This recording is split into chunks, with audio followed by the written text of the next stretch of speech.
You know, I've been looking forward to making this presentation. I'm going to share some information with you that it could change the direction of your life like night and day. And when I say that, I want you to really stop and take a look at your life. Take an honest look at your life. I was thinking just before I start to make this, we have actually been conditioned to kid with ourselves, to lie to ourselves, to not really take an honest look at the results we're getting.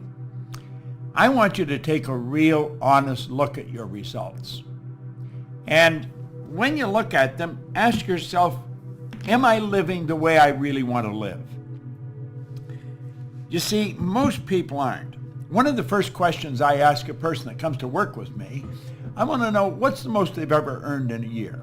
Now, I really don't care what the answer is, but I want to know what the answer is. Because you see, if a person says the most they've ever earned in a year is $50,000, I know where their mind is programmed. If they tell me the most they've ever earned is $250,000, I know where they're programmed. And then I want to find out what they want. And I know then what has to shift, because their mind is programmed, and if they're really going to live the way they want to live, they've got to change the program. And if they don't change the program, then nothing really happens. Now, what I'm going to share with you, I've been studying for a long time. I'm going to put some PowerPoint slides right up here.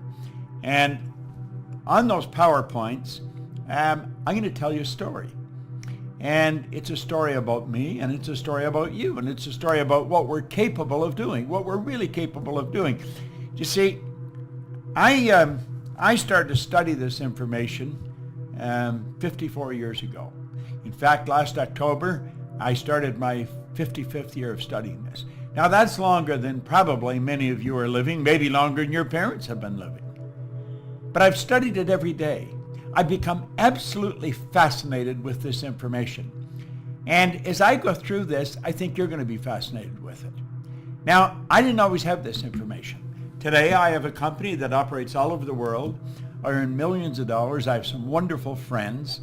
And I live an interesting life. When I wake up in the morning, I know that I'm going to be doing what I love all day long, and I'm going to be extremely well paid for it. But you know, it wasn't always like that. I have to go back to 1961. And in 1961, a man gave me this book.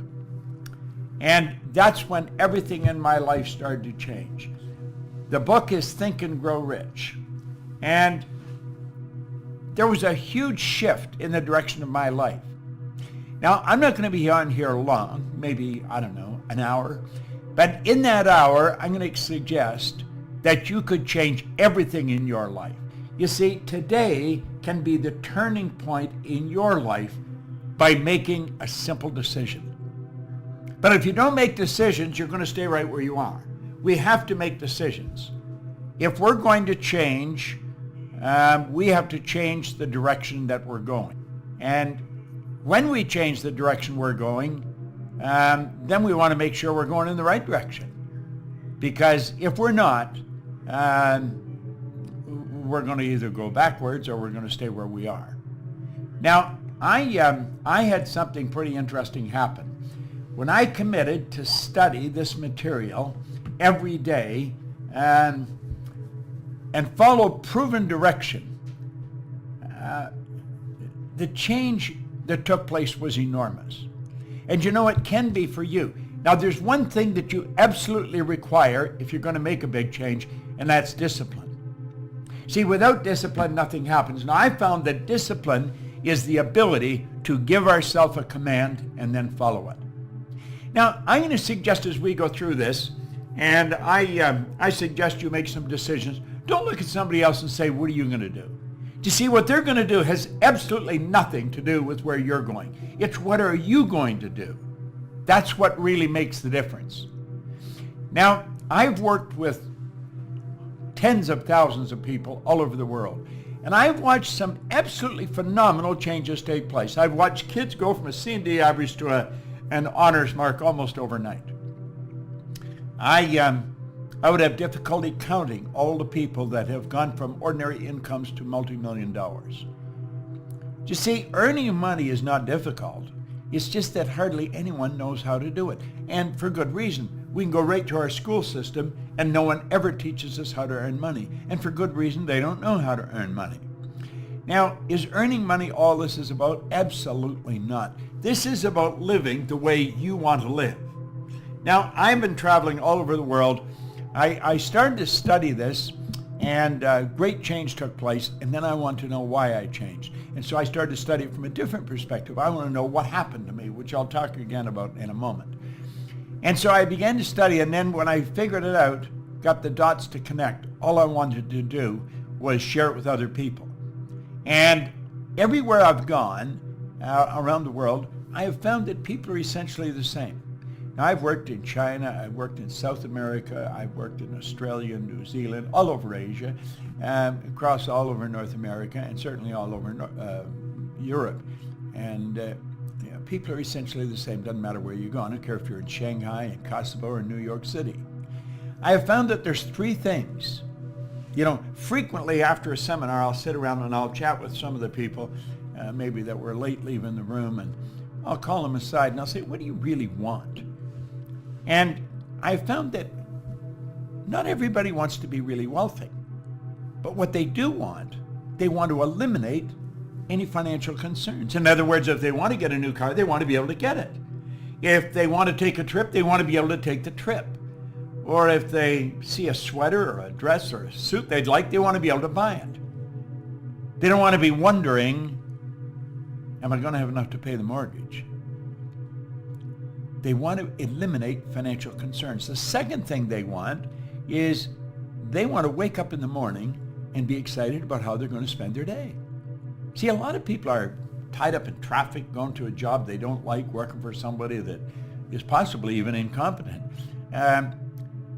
You got to spend your days doing what you absolutely love to do. And the third thing, they wanted to mix with people who were really upbeat, who are enthusiastic, people that are becoming very creatively productive. Now, that is a pretty good way to live. You don't have any financial concerns. You spend your days doing what you love with people who are upbeat and creatively productive. That's a good way to live. That's the way I live today, but it wasn't always like that. No, it sure wasn't. I had a man sit down with me, and he did essentially what I'm going to do with you right now. He said, Bob, I want you to take a look at the results you're getting in your life. Really take a look at the results.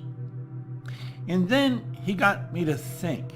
He said, how do results happen, Bob? How do they actually happen? And I didn't know. He says, do results just happen? Well, of course, results don't just happen. And this is where the man approached me back in 1961. He said, I want to magnify the results that you're getting in your life. Really take a close look at it. Because he said people are just falling short in a couple of areas.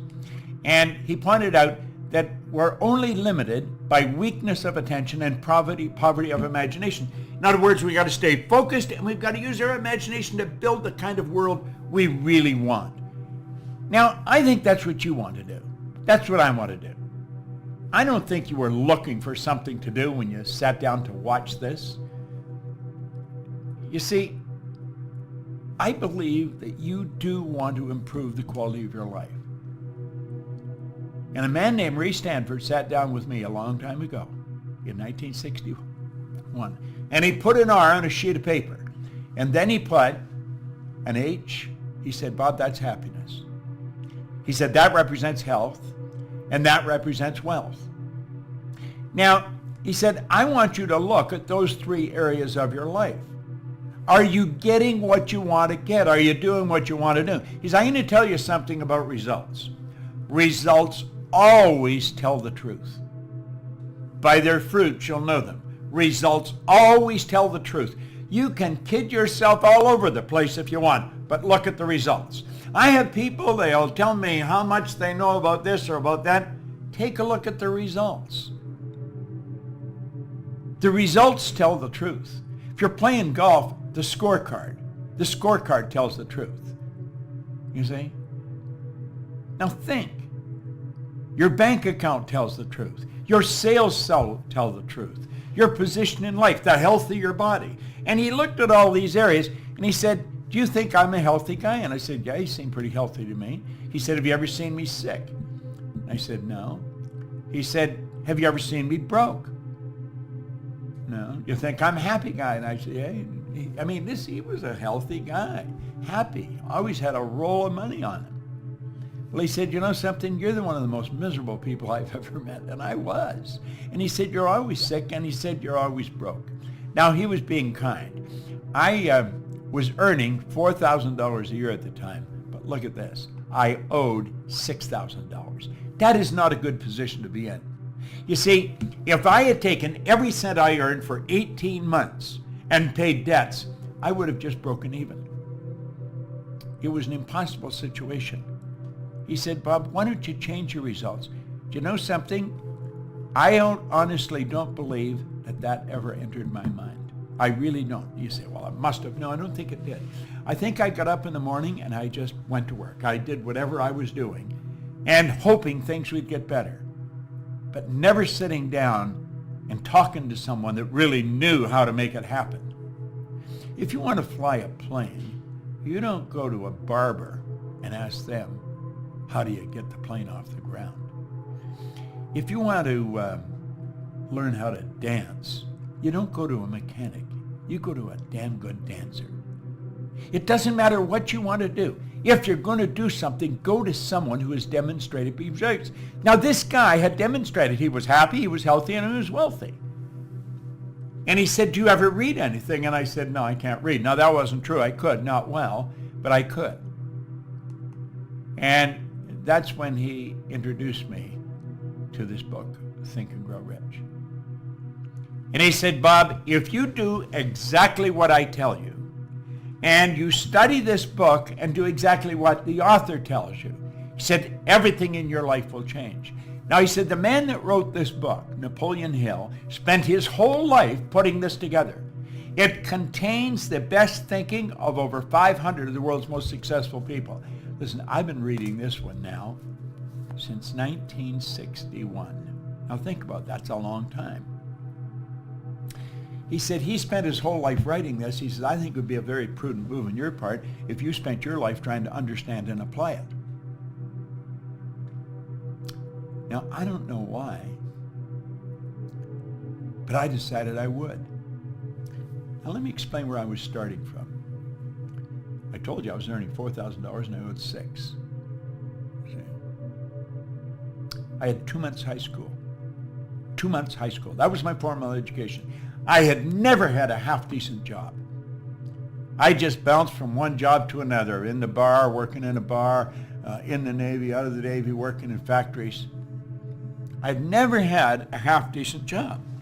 Now, I had every reason why I couldn't win. He said, Bob, there are reasons why you can't. You've got to quit thinking of those. You got to start thinking of how you can. He said, do exactly what I tell you. And so, you know something? I decided I would. 1 year later, I was earning $175,000. My life changed like night and day. You say, well, what were you doing? I was cleaning offices. And then I took it over $1 million. I started cleaning one office. I would do anything honest to earn money. I was earning about $100 a week, and I got an office to clean where I would wash the floor twice a month, and I got $30. Then I got another office, $65 a month. Kirby's Construction. Now I'm up to an extra $100 a month. Do you know in less than 5 years I was cleaning offices in Toronto, Montreal, Boston, Cleveland, Atlanta, and London, England. Went right through the roof. Now, if you had asked me what I was doing, I couldn't tell you. I would say I'm cleaning offices. I'm reading Think and Grow Rich. But you know, a lot of people were cleaning offices. They weren't doing what I was doing. A lot of people had read Think and Grow Rich. They weren't doing what I was doing. Now, I was trying to figure out how the heck did this happen? See, I had been raised to believe if you're going to earn a lot of money, you've got to be really smart. Well, I knew I wasn't that smart, but I was earning a lot of money. I was raised to believe if you're going to have a good job, you have to have a good formal education. I didn't have a good formal education. I didn't have a good job. I owned the whole company. And so I started to study, you see. I thought, I'm believing in lies. You don't have to be smart to earn a lot of money. There's people that are functionally illiterate. They can neither read nor write, and they're earning millions of dollars. There's people heading up large corporations that've never been inside a school. Now I'm not anti-school. I've made sure all my kids went through school. I just changed the question. I didn't ask them if they were going to go, I asked them where they were going to go. I'm mentioning this because I believe anyone can do anything if they can sit down and write it out on a piece of paper and then work at changing what's going on inside. See, in 1990, Joel Barker wrote a book. It's called Paradigms. He said to be able to shape your future, you have to be willing and able to change your paradigm. Now, I had no idea what a paradigm was. And you might ask yourself, do you really know what a paradigm is? Do you understand how the mind works? Because the paradigm has something to do with the mind. I knew nothing about it. And the man that encouraged me to study this put me on a track where I just kept going from one great mentor to another. I was living in Chicago at the time, and I heard about a man in Vancouver. I was trying to figure out why I changed. I had left my own business. I went to work with Earl Nightingale and Lloyd Conant in Chicago. Ended up being their vice president of sales. I would have gone there. I would have paid them to let me work there. I wanted to work with Earl Nightingale and Lloyd Conant because I wanted to study. I wanted to know, why did I change? I knew I wasn't lucky. And I heard about a man in Vancouver. Somebody said, Bob, you should go and listen to him. So I got on a plane and I flew out to Vancouver. At the end of the seminar, when the guy got on the stage, I knew that he knew what he was talking about. There was just such certainty in his talk. And so at the end of the seminar, I said, I would like to sit down with you for a couple hours. But he said, I'd like to probably sit down with you for a couple hours. But he looked at his watch. He said, I got to get out of here. And I said, I got to go now too. He said, where are you going? I said, I'm going back to Chicago. He said, what are you doing out here? I said, I come out to hear you speak. Now, I think he was impressed that I had traveled so far to listen to him. So I said, look, I'm not going to be in Chicago anytime in the near future, but I'm going to be in Toronto. And I said, I'm from Toronto. I'll fly over. I'll meet you over there. And so the two of us sat down in the Skyline Hotel. And we were there. We were supposed to be 3 hours. We were there for about 3 days. And he and I were as thick as thieves right up until he died. Now, he introduced me to this idea that I'm going to introduce you to. And what I'm going to show you is, without question, the most powerful idea I have ever learned. And if you don't understand this, the odds of you making great changes are very, very slim. I want you to look at the mind and then look at paradigms. But let's personalize it. Let's look at your mind and your paradigm. Now, let that drawing represent your mind. That, by the way, is the most valuable concept I have ever learned. There's the conscious mind, the subconscious, and the body. Okay? Now, the conscious mind is the thinking mind. Do you know that the average person does not think? Do you know that thinking is a subject that's not taught in school? You'll say everybody thinks. Hardly anyone thinks. I remember Earl Nightingale used to say, if the average person said what they were thinking, they would be speechless. Do you know what we do? We confuse mental activity with thinking. That's not thinking. Listen to what most people are saying. They'd never say what they're saying if they were thinking. Watch their behavior. They'd never do what they were doing if they were thinking. Back in 1981, I picked up a paper from Dr. Lawrence Rampell. Listen to what he said.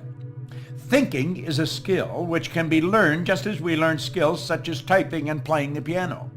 Few public schools offer courses devoted expressly to teaching thinking. Rather, we are expected to learn and teach thinking as a byproduct of learning mathematics, reading, history, science, a trade, and so forth. And we do learn a lot about thinking in that way. The trouble is we learn our thinking skills in bits and pieces, and we never put it together as an overall picture. If asked to describe what all is required in order to think effectively, most of us would be at a loss to give a complete account. Thus, we are unable to assess our own thinking skills or systematically teach the skill of thinking to others. Well, it's with your conscious mind you think. This is also we call the educated mind. And I'm going to come back to that because I'm going to show you just how far off track we get with that. Now, this is where our intellect is resident. And it's the intellectual factors that give you the ability to be the creative ability. You say you're created in God's image? Well, that's where the creative faculty comes in. In our intellectual factors, you have perception, the will, reason, imagination, memory, intuition. Now, the subconscious mind is quite different from the conscious mind. That's what we call the emotional mind. See, the conscious mind can think, so therefore you have the ability to choose. You literally choose where you're going. Now, the choice may be unconscious, but it is a choice. You have the ability here to accept or reject information. When we see something come on the news about the economy's taking a dive, say maybe for them or you, but not for me. You've got the ability to reject information. Somebody starts to tell you a bad story, reject it. Now think. You have the ability to accept or reject it in your conscious mind. You have the ability to originate ideas in your conscious mind. You can originate any idea you want. Now, your subconscious mind has no ability to reject. It must accept. And here's something else. Whatever's placed in the subconscious mind is going to dictate your world. It really will. And your imagination or your subconscious mind cannot differentiate between what you imagine and what's real. So if you imagine something happening and you get emotionally involved, it's actually starting to happen. You may say, well, that's ridiculous. Well, the Wright brothers didn't think so. Ed Hillary didn't think so. Steve Jobs didn't think so. Think about it. Thomas Edison didn't think so. Alexander Graham Bell. See, we listen to them and think, well, they're different. No, they're not different. They're exactly the same as you and me. Now look here for a moment. I've given you the basics about the mind. Now let's look at this.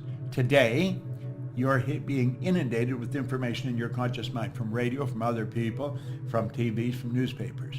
And you have the ability, because you have a reasoning factor, you have the ability to think. And you can say, I don't want that information. I'm not accepting that. And you can cause it to go away. But you know something? We don't do that. Not only don't we not do that, we don't even think about it. We don't even think. Why? We leave our mind wide open. And it goes right in. What do we say about the subconscious? It has no ability to reject. It must accept. Why do we do that? Because we're programmed to do it. That's why we do it. That's our paradigm. How did that happen? How did it happen that we go around leaving our subconscious mind wide open? Because it's what's going on in the subconscious that dictates what you do. Well, let's look at it for a minute. Let's close the window here and open it over here. Now, I'm hoping you're paying attention to this because this could be worth millions to you. It can cause you to live in a healthier body. It can cause you to build your business. See, this is you as an infant. Not today. This is you as an infant. And what's going on? Whatever's happening around you goes right into your subconscious mind. And it just keeps going in over and over and over. See, you're programmed genetically. That's why you look like your relatives. There's a little particle of energy from mom and a little particle of energy from dad came together. And that was the nucleus of you. And 280 days later, you made your debut on the planet. But you have all that DNA, moms and dads, going back for generations. You're genetically programmed. Many of your beliefs have just been passed from one generation to the next. And many of them are absolutely ridiculous. Well, you see, your self-image is formed when you're in your little life, when you don't even have the ability to think. Now, self-image is just one idea. A multitude of ideas are a paradigm. Look at the people we're surrounded by. You know, Robert Heinlein said, in absence of clearly defined goals, we become strangely loyal to performing daily trivia until ultimately we become enslaved by it. Now think about that.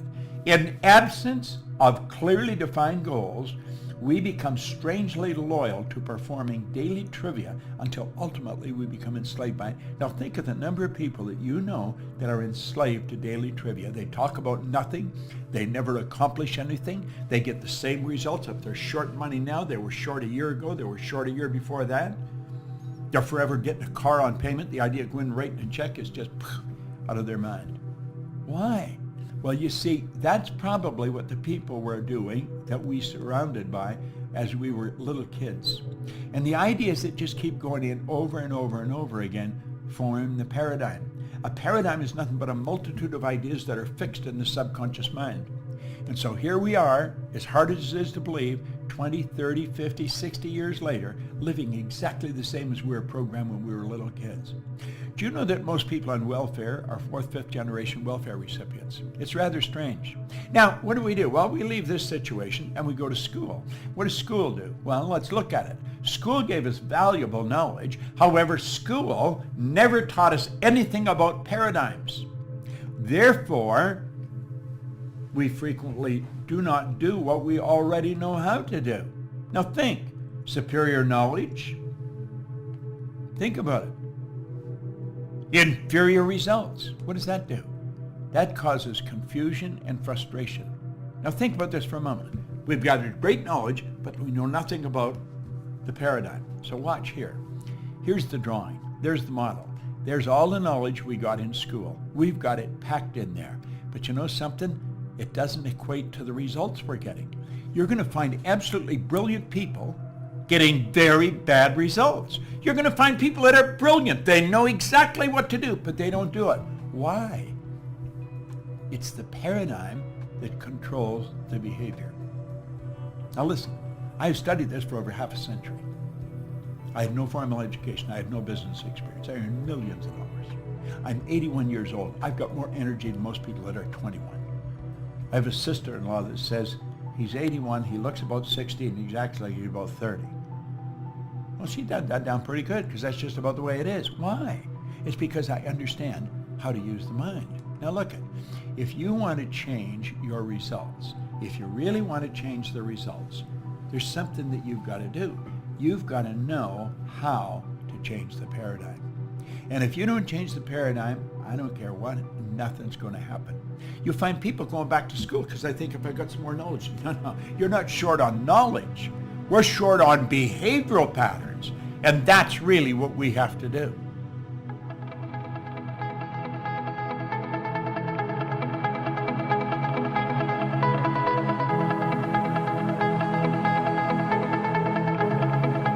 Check us out at ProctorGallagherInstitute.com for tips, tools, and resources.